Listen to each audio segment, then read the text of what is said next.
I'll now hand over to John Dunne, Director General of the UKVIA. Please welcome him.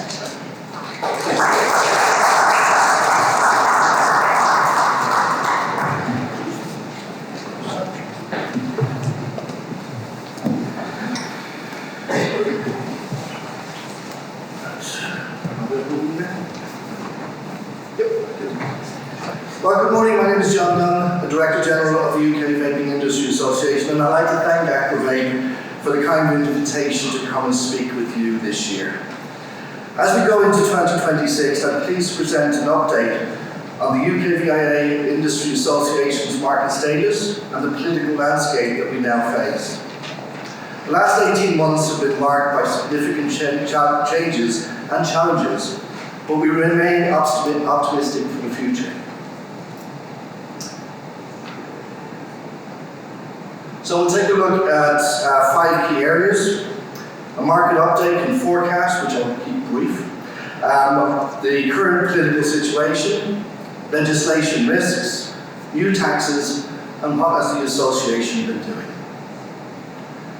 So if we take a look at the UK market, it has seen substantial shifts in the last year, particularly with the ban on disposable vapes. Post-ban, the disposable market represented around 31%, and this has led to a reduction in revenue projections. We also see some disposables still available in the market in the illegal channels, but this is decreasing, thankfully. We predict that the revenue decline will continue as the new taxation policies and laws come into place in 2026 and 2027.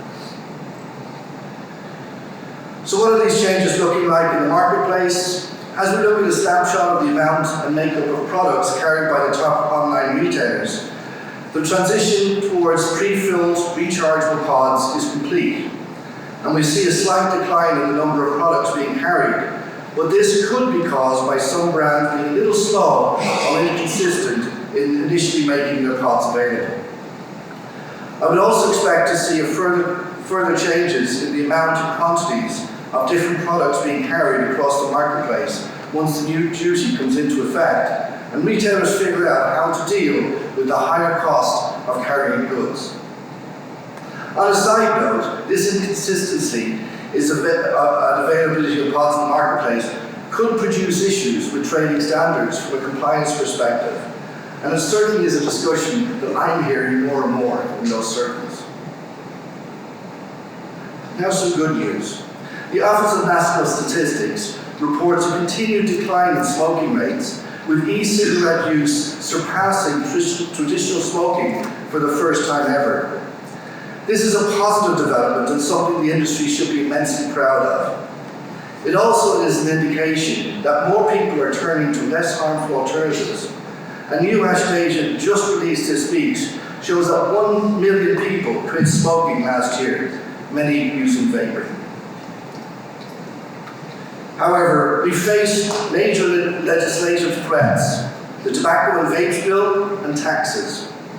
A shift in attitudes towards the vaping industry by the new Secretary for State for Health, Wes Streeting, which is summed up in his quote where he states, "This bill will come down like a ton of bricks on the vaping industry."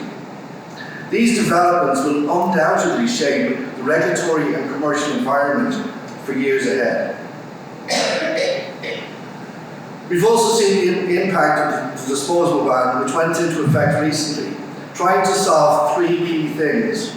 While transitioning to new pod-style systems has had some positive impacts on the environment issues, it has done little to change consumer habits when it comes to how they use the products, and with a good proportion of them still throwing them away.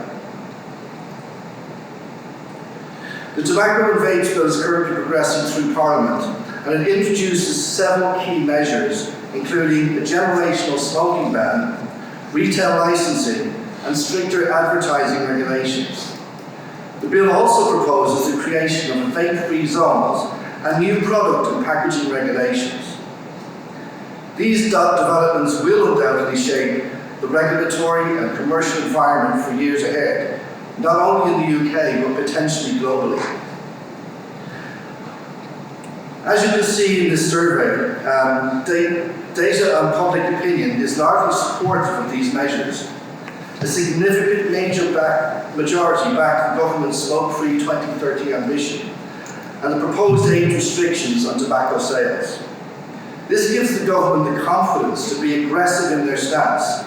However, we feel that there is a fine line between making positive changes and decimating the market, which will send many people potentially back to smoking.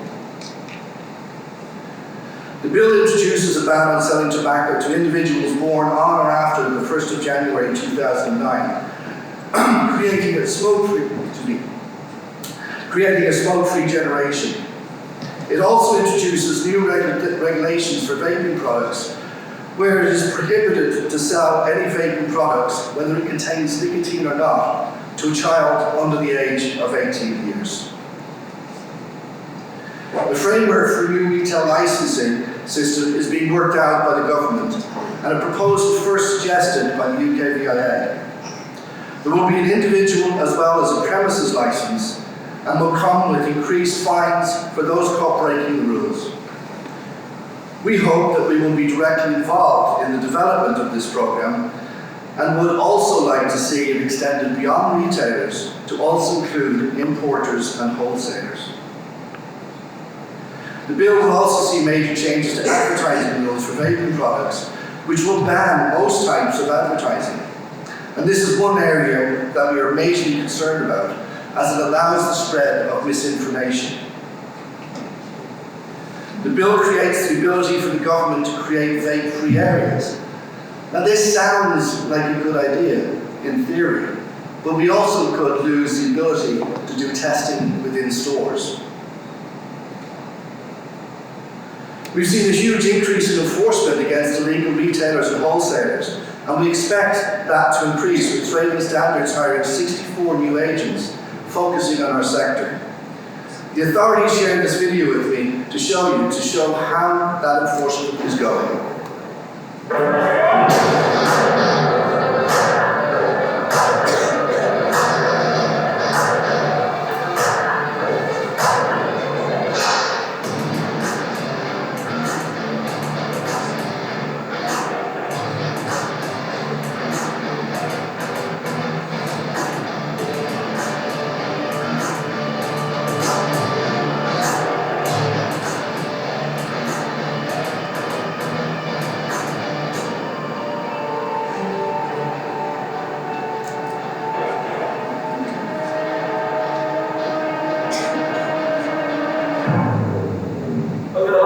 We've been running Operation Manuals. That's sought to target the criminals very first and most, and take their money and their illegal products away from us. We work together with our communities and our local police and a really significant impact on the criminals that are licensed in our country. And whilst this work has been really focused throughout the month of October, you can be assured that it will continue long term.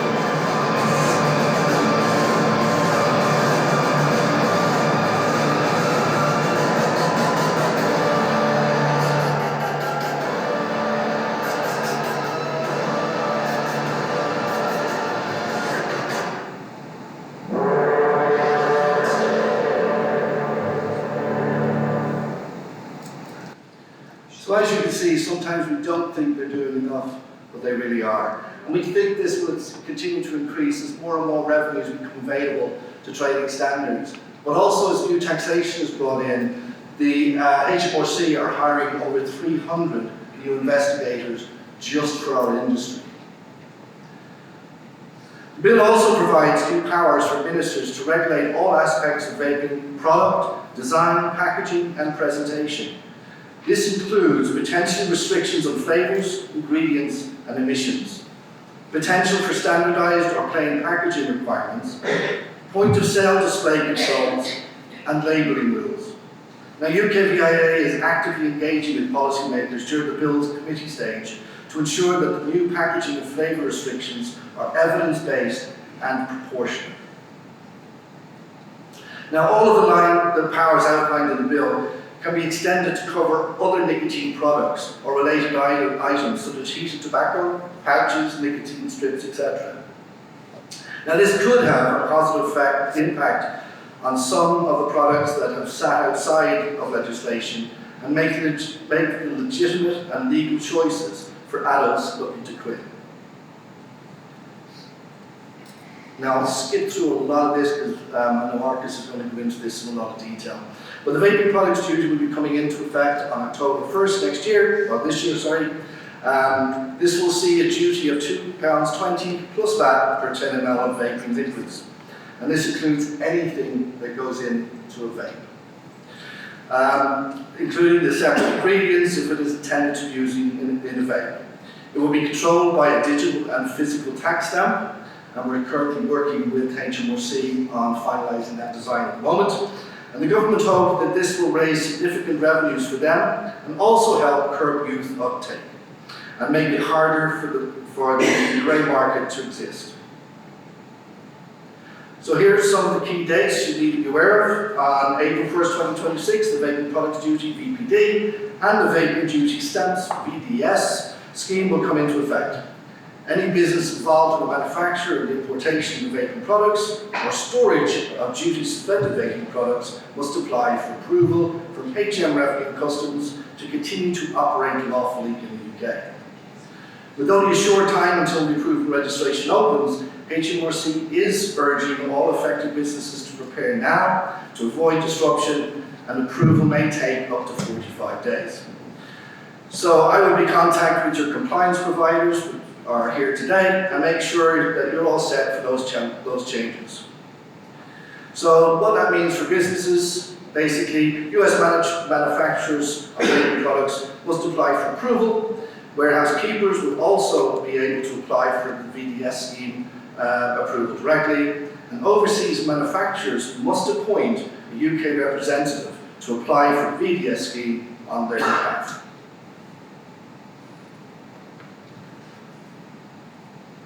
And one bit of clarification that we've gotten recently is goods produced or imported before October 1st can continue to be sold until April 1st, 2027. But no products without tax stamps can be sold after that date, and manufacturers can pre-stamp product, but that must be held in duty suspense until after October 1st date. Now, as I said earlier, the UK tax authorities are preparing new enforcement powers that will include the hiring of 300 new tax inspectors, increased fines of up to £10,000 for retailers caught selling illegal products, and new seizure powers that can include all products, both legal and illegal, for businesses that are caught evading the new taxes, and potential prison sentences for those serious offenders. Now, to me, that's a good thing. For many years, we've always been giving out that the fines have been too low. There was no disincentive for those people not following the rules. So I think, from my standpoint anyway, that's going to be a positive move. So what's the UKVIA been doing domestically? As you can see here, it's been a busy time for the association. We've been actively engaging with political stakeholders to ensure our industry's voice is heard. We've been refreshing briefings for MPs and peers who support vaping and may be interested in our views, and we are in constant communications and meetings with government departments both on the health side and on the tax side. We've also been having ongoing engagement with the All-Party Parliamentary Group for Responsible Vaping and its Vice Chair, Mary Clinton MP. We've been hosting parliamentary events for MPs and peers across all major political parties, and we have been planning briefings for MPs up ahead of the next vote on the bill.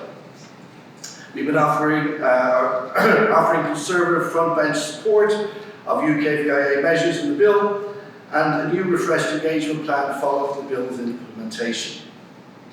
And actively promoting the benefits of vaping in Parliament's debates following the November budget. The list goes on. We've also had a very busy year in the media. Between myself and the other media-trained members of our spokesperson group, like Andre from Avapo, who's hoping to be here today. He's appeared multiple times on most every major television network and newspaper.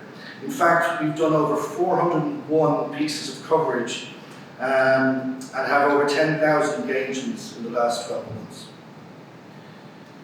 We're also working on international engagement, raising standards through cooperation with other key trade bodies and speaking at numerous international trade events, and engaging with top researchers and academics to encourage them to openly challenge misinformation.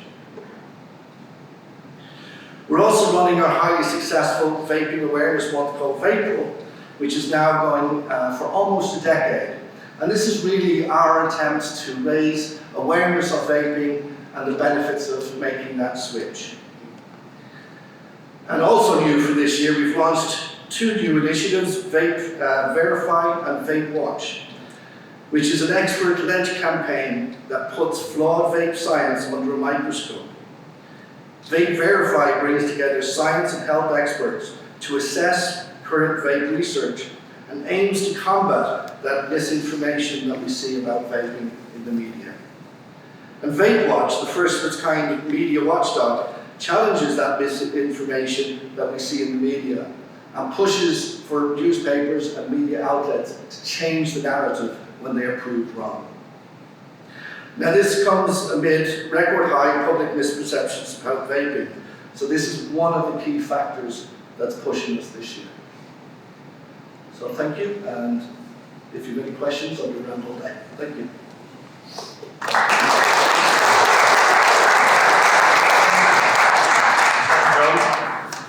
Next up for you is Bubbly from the Office for Product and Safety Standards.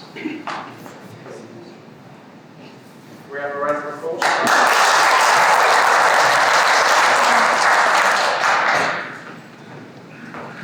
I'm going to scare everyone that much that there's no round of applause initially.